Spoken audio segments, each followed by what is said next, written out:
Have you ever wondered why a top Spanish football club like Atlético Madrid is promoting Rwanda? It might seem like an unlikely pairing, but there's a powerful strategy behind it. In April 2025, Atlético Madrid signed a sponsorship deal with Rwanda's Visit Rwanda tourism brand. This isn't just about logos and kits. It's a bold move from a small African nation that's thinking big. Globally big. The Visit Rwanda logo now appears on Atlético Madrid's training kits and warm-up gear. And starting next season, it will be visible on the women's team kits as well. But that's not all. Rwanda's brand will light up billboards inside the Riyadh Air Metropolitano Stadium and show up across Atletico's huge digital footprint. So why is Rwanda doing this? Simple.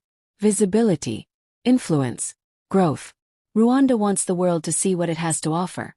Not just gorillas and green hills, but world-class tourism, a fast-growing economy, and a message. We're open for business.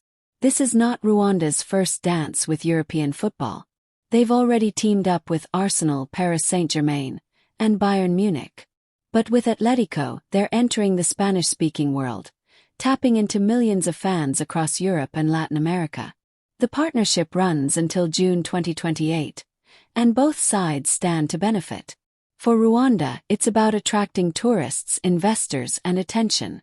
For Atletico, it's a step toward expanding their brand into Africa and building a legacy beyond football. It's more than a sponsorship.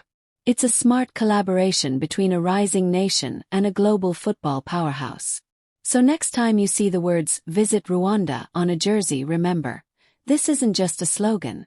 It's a vision.